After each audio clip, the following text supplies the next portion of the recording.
अस्सलाम वालेकुम व्यूअर्स, उम्मीद है आप सब खैरियत से होंगे।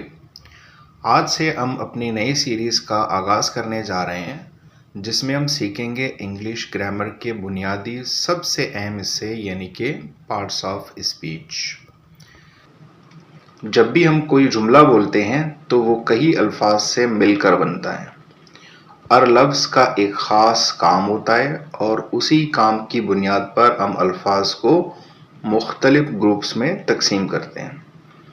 यही ग्रुप्स पार्ट्स ऑफ स्पीच कहलाते हैं। अंग्रेज़ी ज़बान में 8 पार्ट्स ऑफ स्पीच होते हैं, यानी जुमले के अल्फाज को 8 ग्रुपों में तकसीम किया गया है। सबसे पहला है वो है नाउन, यानी कि उर्दू में हम उसको इस्म कहते हैं, यानी किसी शख्स, जगह, चीज़ या ख्याल के नाम को इस्म कहते हैं। एग्जाम्पल है अली, कराची, बुक, ऑनेस्टी। दूसरा नंबर आता है प्रोनाउन का, यानी कि उर्दू में प्रोनाउन को हम कहते हैं ज़मीर, यानी वो लफ्ज़ जो इस्म की जगह इस्तेमाल हो। एग्जाम्पल है ही, शी, इट, दे। हमें पता है कि ई कहाँ इस्तेमाल होता है, ही लड़कों के लिए इस्तेमाल होता है, शी लड़कियों के लिए, इट बेजान के लिए और दे जमा के लिए।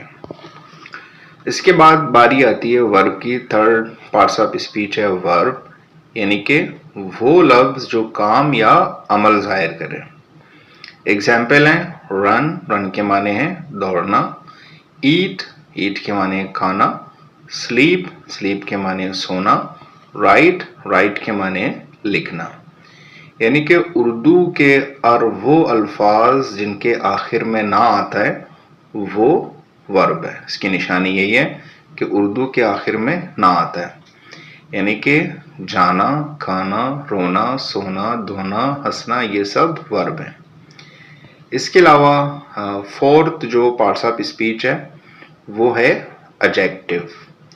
एडजेक्टिव को उर्दू में सिफत कहते हैं, यानी कि वो लफ्ज़ जो इस्म या ज़मीर की खुसूसियत बताए। एग्जाम्पल है beautiful, tall, honest, red.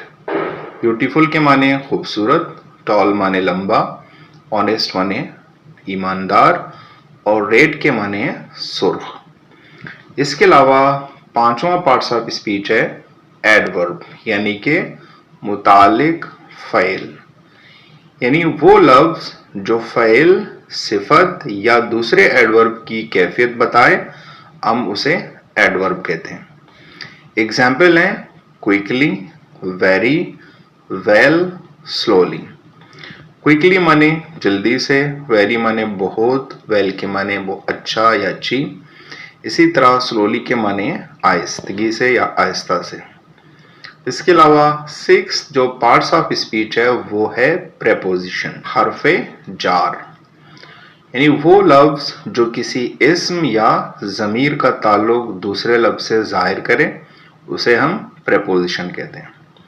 Example है इन, ऑन, एट, अंडर, बिटवीन, यानी कि इन के माने में, ऑन माने पर या पे, एट के माने भी हैं पर।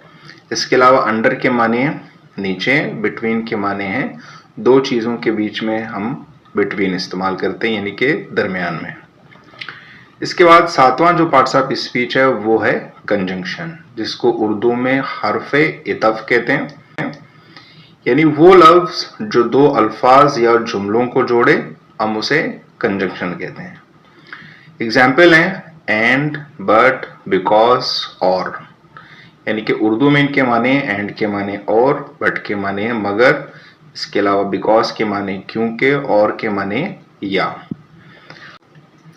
आठवां पार्ट्स ऑफ स्पीच है इंटरजेक्शन। इंटरजेक्शन को उर्दू में हरफे निदा कहते हैं, यानी वो लफ्ज़ जो अचानक एहसास या जज्बा जाहिर करे, हम उसे इंटरजेक्शन कहते हैं। एग्जाम्पल है वाओ, अलास, ओ, उर्रा, ये तमाम अल्फाज इंटरजेक्शन है जिनको उर्दू में हम वाह, अफसोस, ओ, शाबाश, इस तरह के अल्फाज जब हम इस्तेमाल करते हैं इन तमाम अल्फाजों को इंटरजेक्शन कहा जाता है, जिसको उर्दू में हरफ़े निदा कहते हैं।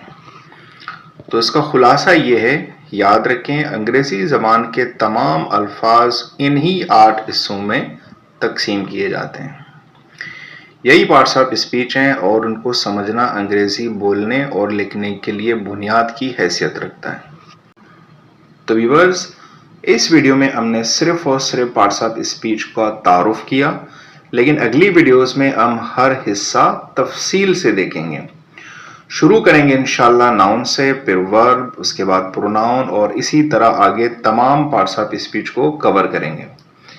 हर वीडियो में आपको सिर्फ ग्रामर नहीं बल्कि मिसालों, उर्दू वजाहत और मशकों के साथ इंशाल्लाह सिखाया जाएगा, ताकि आप वाकई अंग्रेजी समझ सकें, बोल सकें और लिख सकें। लिहाजा चैनल को सब्सक्राइब करें, वीडियो को लाइक करें और बेल आइकन दबाना ना भूलें, ताकि आपको मेरी अगली वीडियोस की इत्तला फौरन मिल जाए। मिलते हैं अगली वीडियोस में, तब तक के लिए अल्लाह हाफिज।